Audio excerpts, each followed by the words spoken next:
নমস্কার, আমি নিবেদিতা মুখার্জি। আমাকে কমবেশি আপনারা সকলেই চেনেন আমার লেখা, গান লেখা, ইউটিউব ভিডিও এগুলির মাধ্যমে। বিতস্তাস ক্রিয়েশন চ্যানেলটি আপনাদের অধিকাংশ মানুষই সাবস্ক্রাইব করা। ওটা হচ্ছে চ্যান্টিং বা মন্ত্রপাঠের চ্যানেল। আর নিবেদিতা ক্রিয়েশন চ্যানেলটি আগে ক্রিয়েশন মানে গান, চ্যান্টিং এবং যে বইগুলি আমার ছাপা হচ্ছে সেগুলি সম্বন্ধে থাকতো। এখন ওইটা একটু আমি আপডেট করেছি, যে বইগুলি আমার আসছে বা আসবে মানে অনলি আমার বইগুলি সম্বন্ধে থাকবে। কারণ আমি তো একজন রাইটার, আমার একটা চ্যানেল থাকা খুবই আবশ্যক। সেই জন্য এই চ্যানেলটা আমি ওইভাবেই চালাচ্ছি যে আমার বই সম্পর্কিত যা কিছু আছে সে বই সম্পর্কিত কিছু বলাই হোক, অথবা ধরুন কোনো গান করে আবৃত্তি করে দেখানোই হোক, পূজা পাঠ, যেমন পূজা পঞ্জিকা পূজার বিধিগুলো পাঁচালিতে বলা থাকছে, একটা পাঁচালিতে বা ছোটো ছোটো করে বলা থাকছে। সেই জন্য সেগুলি দেখানো খুবই আবশ্যক। ডেট টাইমগুলো সেগুলো থাকবে ডিটেলে মাদিকে। আর এছাড়া হচ্ছে যে বইগুলি এসেছে, যেমন বাংলায় চণ্ডীপাঠ, দেবীদুর্গা অষ্টোত্তর শতনাম, এগুলো তো আসছেই এখন। ভৌতিক গল্প সংকলন, মঙ্গলগ্রহে আমি, সায়েন্স ফিকশনের গল্প, এই সমস্তগুলো আসছে।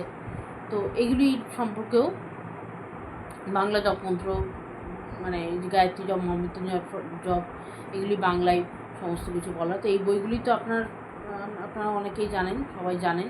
এগুলো আমি ইতিপূর্বে বলেছি যে এই বইগুলি এই বছর ছাপা হবে। এবং সম্ভাব্য 8টি বইয়ের কথা বলেছি, বাংলা জপমন্ত্র, দেবীদুর্গা অষ্টোত্তর শতনাম, তাছাড়া হচ্ছে বাংলায় চণ্ডীপাঠ এসে গিয়েছে। তো এইগুলি চণ্ডীপাঠটা হচ্ছে বাংলায় পাঁচালি করে, এইগুলোই হচ্ছে পুজো স্পেশাল বই। এছাড়া মঙ্গলগ্রহে আমি, মাইনে কম, এই বইগুলি সম্ভবত এবছর ছাপা হয়। ভৌতিক গল্প সংকলন সেটা এসে গিয়েছে। এরকম সম্ভাব্য 8টি বই ছাপা হবে। আমাদের কথা বলতে এএনএমদের জীবন কথা নিয়ে একটি কাহিনী নয়, মানে ওটা হচ্ছে একটা এএনএমদের জীবন কথা নিয়ে একটি বই আমি রচনা করেছি, কাহিনী ধারাবাহিক আকারে আর কি, কিছু কিছু ঘটনা বা বিবরণ থাকছে। আর এছাড়া মাইনে কম, সেটাও তাই কন্ট্রাকচুয়াল সার্ভিস বা এই ধরুন যারা জল দেয় দুধ দেয়, যাদের মাইনে অল্প, তাদের জীবন কথা নিয়ে কাহিনী আকারে বা তার সঙ্গে কিছু বিবৃতি ইত্যাদি থাকছে। এগুলি নিয়ে ছোটো ছোটো করে রচনা করেছি। আর এছাড়া অনুগীতি, 2-3 লাইনের গান, অনুগল্প, অনুকবিতার মতো ছোটো ছোটো গান আমি রচনা করি। এটাও আমি একটু নতুন ধরনের অনেক কিছু লেখার চেষ্টা করি, যেমন দিনলিপিটাকেও আমি সাহিত্য করে দেখিয়েছি।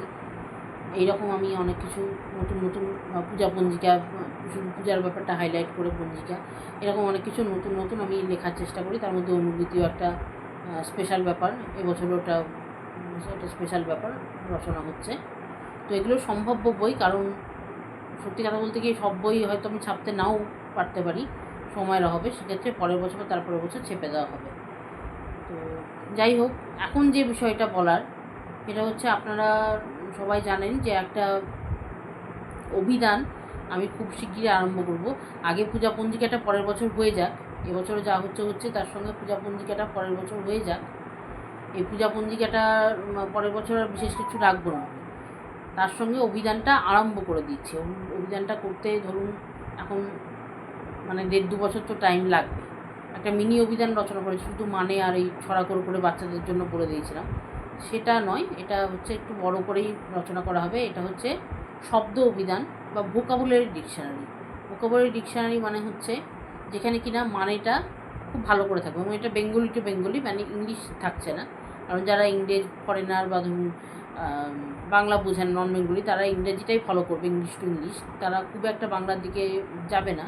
সেই জন্য আর ওই ব্যাপারটা আমি রাখিনি। সেই জন্য আমি এটা সম্পূর্ণ বাংলাতেই করছি।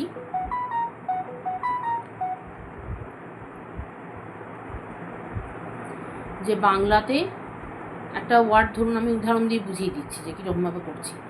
একটা ওয়ার্ড ধরুন, আমি তার মানেটা তো বললামই এক কথায় বা একটা লাইনে, তার সঙ্গে সেটা বিস্তৃত করে বর্ণনা করে দিলাম। এইটাই জাস্ট থাকছে। সেইটা কি পদ বা সন্ধি বিচ্ছেদ কী, প্রকৃতি প্রত্যয়, দেখুন এরকম বহু ডিকশনারি হয়ে গেছে। ওই জন্য আমার এইটা নিয়ে আর এখন কোনো প্ল্যানিং নেই, বা আমি পুরোটা ছড়া করেও করলাম না। একবার ভেবেছিলাম ছড়া করে করব, তারপরে দেখলাম যে ওটা তো বাচ্চাদের জন্য আমি ছোটো করেই দিয়েছি।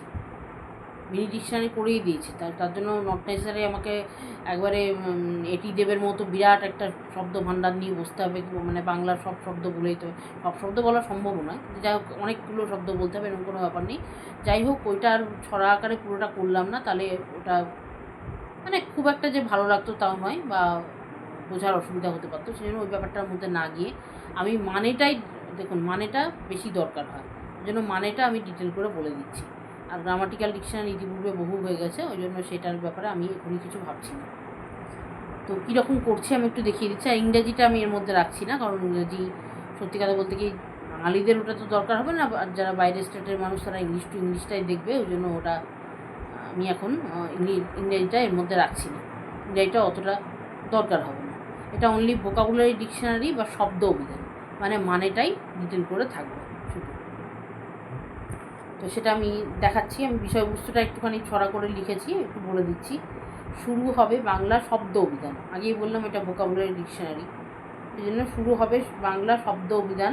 বাংলা শব্দের অর্থ পরিনিরূপণ, মানে বাংলা শব্দের অর্থটা আমি নিরূপণ করি, অর্থাৎ বের করি আর কি, মানে বাংলা শব্দের অর্থটা আমি বের করি। ছোট বড় সবাই পড়ে সহজে, ছোট বড় সবাই সহজ করে এটা পড়বে। শব্দ অভিধান পাবে বিস্তারে, শব্দ অভিধান এটা বিস্তারিত আকারে পাবে, অর্থটা বিস্তারিত আকারে পাবে, এবং এটা সহজ অভিধান। খুব শীঘ্রই এই গ্রন্থ করো লভন, খুব শীঘ্রই এই গ্রন্থ পাবেন। মন দিয়ে এটি করো পঠন, অর্থাৎ মন দিয়ে এই গ্রন্থ পাঠ করো। কেন পাঠ করো? যাতে অর্থটা ভালো করে বুঝতে পারো। সবাই কিনে রাখো এটি একটি করে, সবাই এটা একটা করে কিনে রাখো, স্বল্প মূল্যে কিনে রাখো ঘরে ঘরে, রিজনেবল দামেই থাকবে, 20% ছাড়ে আমার কাছ থেকে যদি কিনেন তো পাবেন। এবং এটা জানাবেন যারা যারা আমার কাছ থেকে কিনতে চান। আর যদি মনে করছেন যে স্টল থেকে কিনবেন কলকাতা বইমেলায়, সেটাও জানাবেন, সেটা আমি বলে দেবো স্টল নাম্বার। কিন্তু আমার কাছ থেকে কিনলে 20% ছাড়ে পাবেন। আর ওইখানের প্রকাশনীর থেকে কতটা পাবেন সেটা বলতে পারবো না, তবে ওটাও আমি স্টল নাম্বার জানিয়ে দেবো। আর যদি ন্যাশনাল লাইব্রেরিতে পান সেটাও আমি জানিয়ে দেবো। তো সেই জন্যই বলছি স্বল্প মূল্যে কিনে রাখো ঘরে ঘরে, সবাই ঘরে ঘরে কিনে রাখো, তাতে আশা করি সকলের উপকারই দেবে।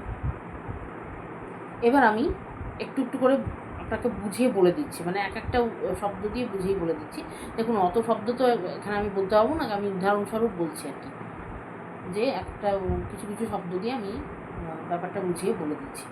এবং এখানে অনেক শব্দ থাকবে, কিন্তু এখানে ওই মিনি ডিকশনারির মতো লিমিটেড কিছু ওয়ার্ড থাকবে তা নয়, ওটা বাচ্চাদের জন্য আমি করেছিলাম লিমিটেড ওয়ার্ড দিয়ে, ছোটো করে ছড়া করেও করে দিয়েছিলাম। এখানে ব্যাপারটা তা নয়, এখানে কোনো ছড়ার সিন নেই, কিন্তু এখানে অনেক শব্দ থাকবে, মোটামুটি যেগুলো বড় বড় ডিকশনারিতে যেরকম হয় ওরকমভাবেই মোটামুটিভাবে থাকবে।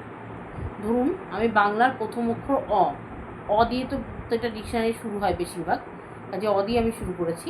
কীরকমভাবে লিখেছি যে একটি বাংলা স্বরবর্ণ, যা বর্ণমালার প্রথম বর্ণ এবং বিভিন্ন অর্থে ব্যবহৃত হয়, যেমন অভাব, অযত্ন, অল্পতা, অনায়াস, অন্যত্র সাদৃশ্য। এর সঙ্গে কী আছে? অবম্বন, বিরোধ বোঝাতে শব্দের আগে বসে, অর্থাৎ এর সঙ্গে অনায়াস, অন্যত্ব, অবম্বন এগুলো বোঝাতে, এগুলো শুরু স্টার্টিংয়ে আর কি, বোঝাতে বলতে স্টার্টিংয়ে কথাটা ব্যবহৃত হয়। অন্যত্র, আর এর সঙ্গে অন্যত্ব বলতে অন্যত্ব মানেগুলো বলে দিচ্ছি, যেমন ধরুন অভাবে মানে হচ্ছে অযত্ন, অনায়াস অপস্থতা, অন্যত্ব সাদৃশ্য মিল আছে, অবম্বন এইসবগুলো অর্থে ব্যবহৃত হয়। বিরোধ যেমন অধর্ম, এগুলো অর্থে ব্যবহৃত হয়, অর্থে নয়, মানে এগুলোর ফার্স্ট ওয়ার্ডটা হিসাবে এই অটা থাকে আর কি। এবার অংশ শব্দের অর্থ হলো কোনো কিছু ভাগ বা খণ্ড, যেমন সম্পত্তির ভাগ বা শরীরের অঙ্গ। সম্পত্তির ভাগ, শরীরের কোনো একটা অঙ্গ, খণ্ড, এগুলো অর্থে অংশ কথাটা ব্যবহৃত হয়। এটি কোনো কিছুর একটি অংশ বা টুকরো বোঝাতে ব্যবহৃত হয়, কোনো কিছুর একটা অংশ বা টুকরো বোঝাতে এটা অংশ শব্দটি ব্যবহৃত হয়। এবং এটিকে কোনো কিছু থেকে নেওয়া একটি স্বতন্ত্র উপাদান হিসাবে, কোনো কিছু থেকে নেওয়া একটা আলাদা উপাদান হিসাবেও এটা বিবেচনা করা যায়। অংশান, এটি একটি জাপানি শব্দ যার অর্থ বিস্তারিত বা গভীরতা। এটি সাধারণত অংশান হিসেবে লেখা হয় এবং কোনো বিষয়বস্তুর বিস্তারিত বা সূক্ষ্ম বিবরণ বোঝাতে ব্যবহৃত হয়, যেমন কোনো রিপোর্ট বা গবেষণার পুঙ্খানুপুঙ্খ বিশ্লেষণ। উদাহরণস্বরূপ আমি বলে দিয়েছি, এই প্রতিবেদনে অংশান দেখুন বলতে এই প্রতিবেদনের বিস্তারিত দেখুন বোঝায়। কোনো তত্ত্ববহুল লেখা বা গবেষণাপত্র অংশান হতে পারে, যার মানে সেটি অত্যন্ত বিস্তারিত। অংশু, এই শব্দের অর্থ রশ্মি, কিরণ, আলোকরেখা বা দীপ্তি। এছাড়াও এটি সূক্ষ্ম তন্তু বা আঁশকেও বোঝানো যেতে পারে। দেখুন আমি কিন্তু ডিটেলে মানেগুলো বলে দিচ্ছি, শুধু যে মানে এক কথায় বা একটা বাক্যে বলে ছেড়ে দিচ্ছি তা নয়, আমি ডিটেলে মানেগুলো বলে দিচ্ছি। যেমন অংশুমান শব্দের অর্থ কিরণযুক্ত বা দীপ্তিময়, আর অন্যান্য অর্থ তন্তু বা আঁশ, সুতো বা কাপড়ের সূক্ষ্ম তন্তুকে অংশু বলা হয়। তন্তু বা আঁশ হচ্ছে, এটা অন্যান্য কিছু অর্থও বলে দিচ্ছি। সূর্যকে সহস্রাংশু, অনেকগুলো অংশ মিলিয়ে সূর্য হয়, গঠিত হয়, সেটা সূর্যকে জন্য সহস্রাংশু বলা হয়, যদিও অংশু শব্দটি এখানে অপ্রচলিত।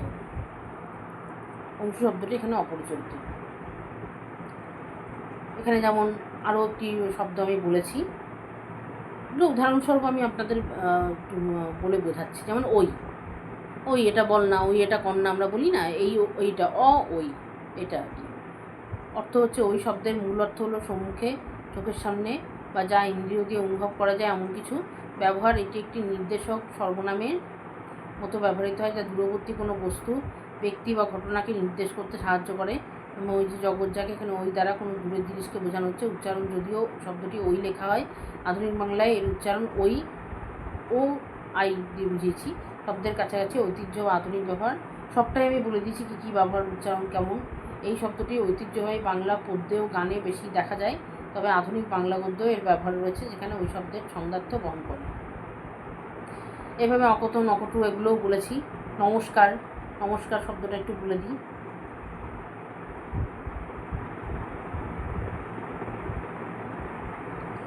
নমস্কার এই শব্দের অর্থ হলো সম্মান জানানো, প্রণতি বা অভিবাদন করা। এটা উদাহরণস্বরূপ আমি একটা আমার গ্রুপে, আমরা সবাই একটা লেখার গ্রুপ আছে, সেখানে দিয়েছিলাম। এটি একটি সংস্কৃত শব্দ যার মূল অর্থ হচ্ছে নত হওয়া, প্রণাম করা। কার অর্থ করা, নম এবং কার দুটো ভেঙে বলেছি। এটি সাধারণত হাত জোর করে বা হালকা ঝুঁকে সম্মান ও শ্রদ্ধা প্রদর্শনের মাধ্যমে করা হয়। অর্থের বিস্তারিত ব্যাখ্যা এবার বলছি। সম্মান ও শ্রদ্ধা, এটি কাউকে সম্মান জানাতে বা শ্রদ্ধা নিবেদন করতে ব্যবহৃত হয়। আর প্রণাম ও নত হওয়া, এটি ঈশ্বরের প্রতি, বড়দের প্রতি নত হওয়া বা প্রণাম করা বোঝায়। অভিবাদন, এটি একটি প্রথাগত অভিবাদন যা ভারতীয় এবং অন্যান্য দক্ষিণ পূর্ব এশীয় সংস্কৃতিতে প্রচলিত। তাহলে আশা করি বোঝাতে পারছি যে আমি কীভাবে ডিকশনারিটা লিখছি, যে মানেগুলো অনেকটা বিস্তারিত, উৎপত্তিও বলে দিচ্ছি কোনো কোনো ক্ষেত্রে, বা কোনো কোনো ক্ষেত্রে টুকটাক পদ কী বা বিশেষণ, মানে বিপরীতার্থক শব্দ কী, এগুলোও বলে দিচ্ছি। অর্থাৎ খুব ডিটেল করে মানেটা আমি বুঝিয়ে দিচ্ছি। এবং অনেক ক্ষেত্রে অনেক অর্থের অনেক, মানে সব অর্থ নয়, অনেক শব্দের অনেক ইতিহাস থাকে, যে কীভাবে কোত্থেকে উৎপত্তি হয়েছিল, মানে যেটাকে বলে ভাষার ইতিহাস। যেমন একটু প্রসঙ্গত বলি যে বাংলা ভাষা কোত্থেকে উৎপত্তি হয়েছিল। বাংলা ভাষা উৎপত্তি হয়েছিল, প্রথমে আদি ভাষা ছিল বৈদিক ভাষা, যেটা কিনা ছন্দে লেখা হতো, এটাকে বলা হতো ছান্দস। তো বৈদিক ভাষা, এটা একবারে সুপ্রাচীন ভাষা, এটাকে বলা হতো ছান্দস, যেটা ছন্দে রচিত হতো। এবং বেদটা হচ্ছে, তখনকার দিনে লেখার প্রচলন ছিল না, এটা শুনে শুনে এটা প্রচার করা হতো, অর্থাৎ শুনে শুনে সবাই শিখতো, গুরুমুখী ভাষা, গুরুর থেকে শিখতো। তো সেই জন্য এর আরেক নাম শ্রুতি। এবার ওই ছান্দস ভাষা থেকে কী এলো, ছান্দস ভাষা থেকে সংস্কার করে, মানে রেক্টিফাই করে যে ভাষা হলো সেটা সংস্কৃত, তার থেকে পালি প্রাকৃত এসছে, তার থেকে বঙ্গ অসমীয়া, দুটো হচ্ছে একই রকম সিস্টার ল্যাঙ্গুয়েজ, তার থেকে বাংলা এসেছে, অসমীয়া এসেছে। এই হচ্ছে বাংলা সৃষ্টির ভাণ্ডার, বাংলা ভাষা সৃষ্টির এই হচ্ছে ইতিহাস। সেরকম এক একটা শব্দেরও ইতিহাস থাকতে পারে। যেমন ধরুন, আমি উদাহরণ দিয়ে বোঝাচ্ছি। যেমন অকটু বলে যে শব্দটা আমি বলছিলাম, অকটু শব্দটা হচ্ছে, ওটা অ্যাকচুয়াল আগে যেটা ছিল সেটা হচ্ছে পালি বা প্রাকৃতে অক্তু।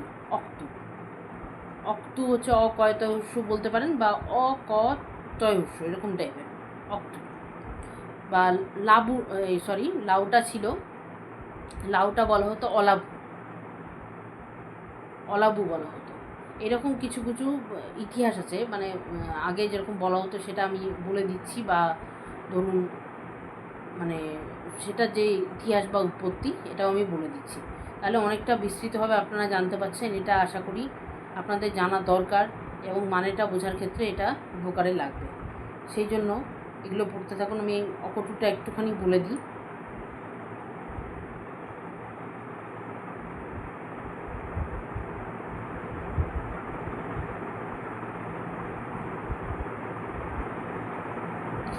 অকটুটা হচ্ছে যেটা বললাম অক্টু একটি বিশেষণ পদ, যার অর্থ কটু স্বাধীন বা তিক্ত স্বাধীন।